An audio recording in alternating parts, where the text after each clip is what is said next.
durbummaan gumaa tanaaf haa ta'u. Ani sumaaf malee osoo wal beenu wal nu wallaalchisanii osoo wal beenu wal nu wallaalchisanii. Ani maqaan kiyyaa AS'n jedhama. Kanan dhaladheetti guddadhee godina Jimmaa bakka addaa Burqaa Siidaa jedhamu keessatti.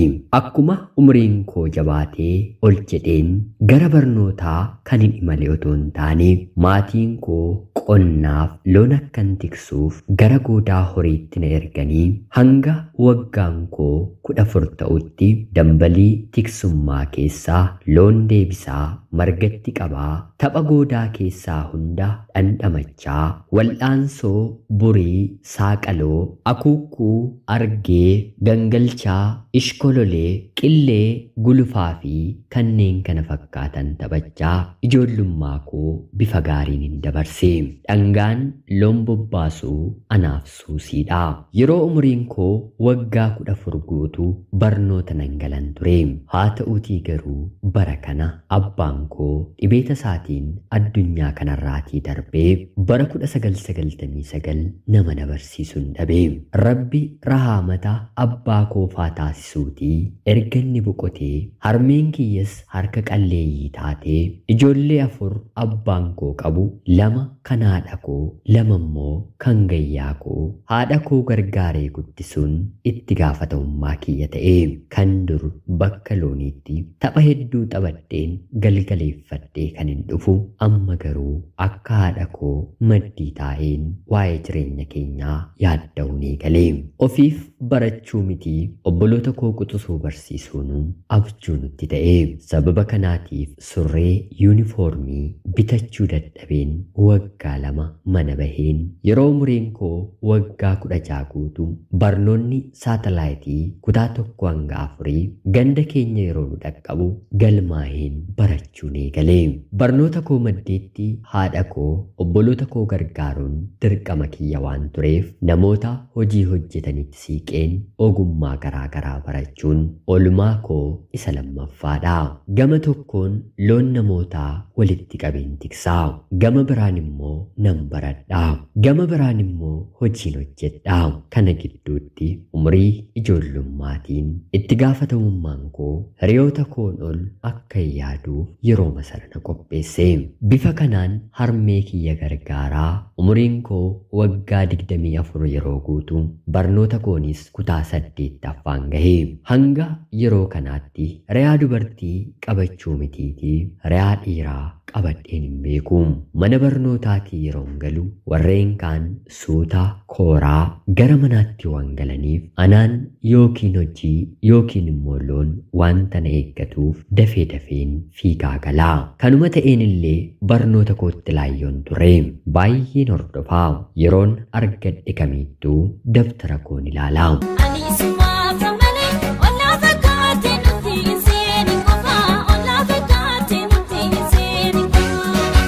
Haala kanaan otoon baradhu bara kana mucayyoon dubaraa daree koo taate tokko yogguu boqonnaa barnootaa gara kootti siqxee yaa abduu ati maaliif akka obboloota dhiiraa namatti naasoftu jettee na gaafatti. Anis yeroon qabu itti gaafatamummaan maatii ana harka waan jiruuf hiriyoota baafachuun naaf hin danda'amu jedheen deebiseefi. Erga kanaa inni kaanoo yoo hafu yeroo galturree maal ta'a nu eegdee nu waliin galtee kan dhalattee guddattee ollaama keenyatti waan ta'eef bor carraa gaarii argannee biyyuma tokkotti otoo wal argineeyyuu amma nuti nama biyya tokkooti wal jennaayiree jettee afaan dammeessitee harka isheen rifeensa koo tuttuqaa habaqii uffata koorra jiru haxaa'aa fuula ifaa natti argisiisaa mucayyoon kun na gaafatte. Bifa kanaan haasoo guyyaa kana na waliin eegaltee guyyaa boqonnaa gara biraallee akkanuma natti deebi'uu eegaltee.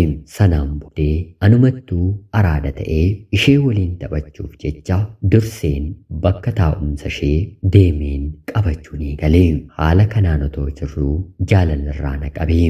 Ijji koo ija ishee yeroo argu sodaa, hollannaa, qaanii of keessaa waan qabuuf mucayyoon kun boonaa kiyyaa jaalalli kan jalqabaa kee akka ta'e nan beekaa. Haa ta'uutii garuu anatu kana keessa akka seentuuf shoora taphatee waan na ta'eef hin sodaatiinii anis hin miidhu jettee kan gamanaan sodaadhu gamas gootee naa deebistee.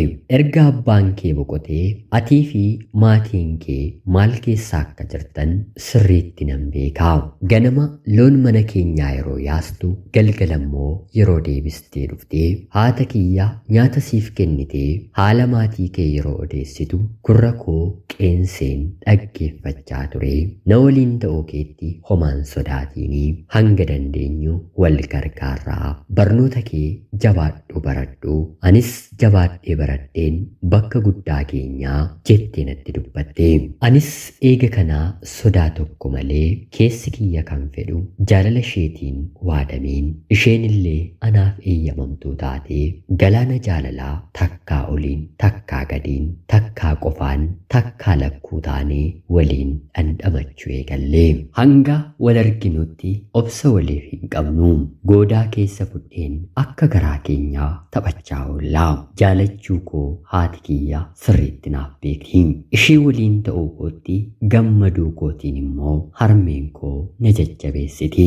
Kanaan otoo jirruu waggaa 2 bifa addaan waliin dabarsine. Anis barnoota koo kutaa 10ffaan gahe.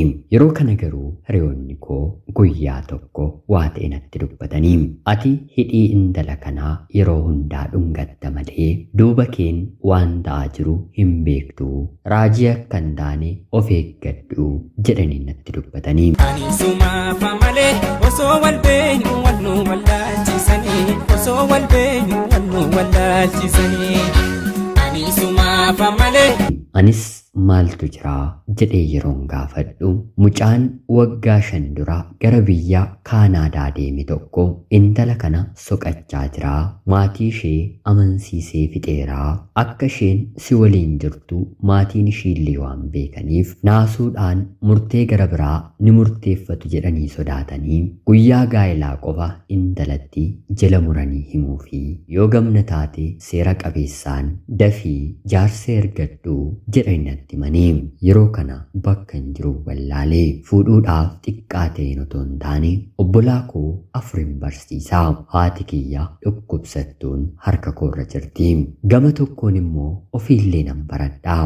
Gaa'ela murteeffachuun baay'ee natti ulfaate. Ta'us garuu waan hundisaa lafa kanarra jiru hanga jaalallee koo kanaa wanta naaf hin geenyeef kan hafe rabbitti kenneen jaarsa gara maatii isheetti erge. Yeroo kanatti garuu maatiin ishee jaarsa kan ergate ana ta'uu yeroo beekanitti jaarsa kabajaan mana isaanii dhaqee akka namaatti otoo hin taane akka sareetti intala keenya hiyyeessa ofiifuu maatii isaafuu nyaatee kan bulu kan hin qabne intala keenya beelessuuf itti kenninaayii. Isinumtuu mucaa kanaaf yeroo dhuftan hin qaanoftanii amma nurraa deemaa afaan keessan nurraa cufaa jedhanii jaarsa salphisanii na jalaa ari'anii. Yeroo kana jaalalleen koo maatii isheetti baay'ee gaddite. Duutillee yoo itti dhufe nama maatiin ishee qopheessaniif akka hin heerumne jala muranii himanii. Yeroo kana ture takkaafillee biyya ormaa nan baha jedheen kan hin yaanne maatiin ishii kan na jiban harka qalleessa ta'uu kooti miti. Hiyyummaan ture miti. Biyya gaariitti yoo hojjetan anaafis hinuma naaf darba jedheen barnootan barachaa jiru otoo hin xumuriin biyya hambaa deemuu akka hin qabu nan murteeffadhe. Yaada kana garuu jalqaba irratti kan na dide jaalallee koodha. Ija koo duraa gonkumaa fagaachuu hin qabdu. Ati ana biraa deemnaan jaalala keenyaaf anis humnan dhabaa maaloo na dhiisteen deemiinii jettee na kadhatte. Yeroo kanatti garuu biyya hambaa deemuun koo anaafis maatii koofis isheefis araara maatii isheefis gaarii akka ta'u haalonni bulanii sirraa'uu akka danda'an itti meen amansiisuuf yaale. Yeroo kanatti jaalallee jaalalleen koo akkana jedhee qalbii na cabsite. Waggaa 2 guutuu ana waliin turte. Jaalala kana keessa akka seentu kan si godhe anadha. Hanga yoonaatti akka dhiira kamii na gaafattees na dirqisiistees qaama kootti bu'uu waan hin feeneef borii keenya waan ta'an hin beekneef gumaata jaalala keenya akka nuuf ta'uuf kabaja durbummaa koo narraa fudhuu deemii. Beekees wallaalees yoon dhabe siif kennuu dhiisuun koo na gaabbisiisaa jettee na gaafatte. Yeroo kanatti ani durbummaa kee qulqullummaan tiksee siif jedheen otoo hin taane mataa koo fi gaa'elli boru waliin jiraannu qulqulluu akka ta'uun barbaada. Hangam wal jaallannus boru gidduu keenyatti waan na dhufu hin beeknu. Hanga sammuun koo qulqulluu ta'etti fayyaaf nagaa Rabbi hanganaaf kennetti yoomuu taanaan ani siin hin ganuu. Durbummaan kee beenyaa nuuf hin ta'u. Rabbi hamaarraa siitiin naaf haa eegu. Qabeenya godheen maatii kee eeyyamsiiseen kaadhimaa koon si godhaa. Kanammoo yoon gochuu baadhe ani dhiira miti jedheen otoo boossuu otoo na kadhattu gara biyya hambaatti imala koo taasiseen. Yeroo ammaa biyya ormaa akka hin yaadinaaf taatu baattus biyya Yemen keessa takkaa gammadaa takkaa gaddaa jiraachaan jira. Yoo Rabbi jedhe ifaajiin koo guyyaa tokko hinnaaf milkoofti. Hiree ganamaa koo abjuu jireenya koo abdii gammachuu koo kan taate jaalallee koo waliin guyyaa tokko taanaa. Ishiinillee hagaarraatti maatiis firoottan ishee lolaa sababa kootti jibbamtee jiraachaa jirti. Hiyyeessa kana waliin hanga rakkattu bakka qixaa'etti ammumaa maaf hin imaltu jedhanii maatiin ishee kadhatu. Namni kamuu dhufee akka isheen qorreef suuraa koo guyyaa guyyaan toora sooshaal miidiyaa irratti maxxanfatti. Anis lubbuu koodha eenyuyyuu isheerraa gargar nan baasu jedheen Rabbiin wabii godheen piroofaayilii koo godhadha. Otoo rakkinni hin jiru ta'ee otoo akka yaadanitti bakka yaadan jiraatu ta'ee silaa har'a gaa'ela ijaarradheera. Haa ta'uutii garuu hiyyummaaf hin toliiniitii jaalala koo dhandhamachuu dhiiseen biyya ormaan jira. Rabbi si haa milkeessu. Siinis jaalallee kees nagaa haa godhu. Ija nagaan walitti sinaa deebisu naan jedha. Ana obboleessa keessan Abdurazaaq Yemen irraayitii. Ulfaadhaa nagayaatti galatoomaa.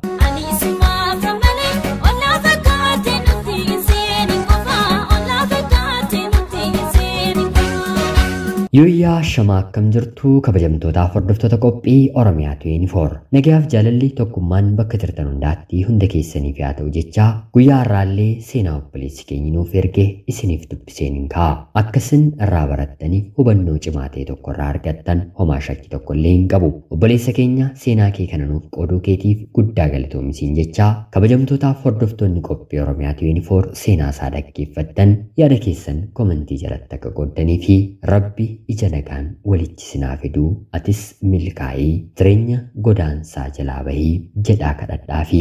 Seenaan guyyaa har'aaf isiniif qabadheen dhiyaadde kanuma fakkaatti. Hanga yoonaatti yeroo keessan naaf kennitanii dhaggeeffachaa turuu keessaniitiif guddaa galatoomaa jecha laayik, sheerii fi sabskiraayib gochuun illee akka nu jajjabeessan kabajaan isiniin gaafadha.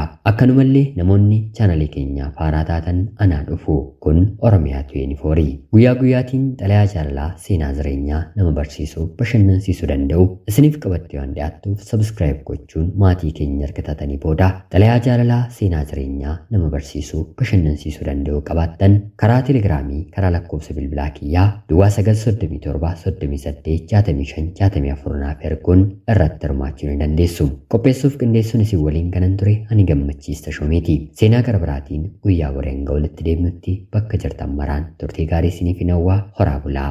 Ani sumaaf malee osoo wal beenyu wal nu wallaalchisanii osoo wal beenyu wal nu wallaalchisanii.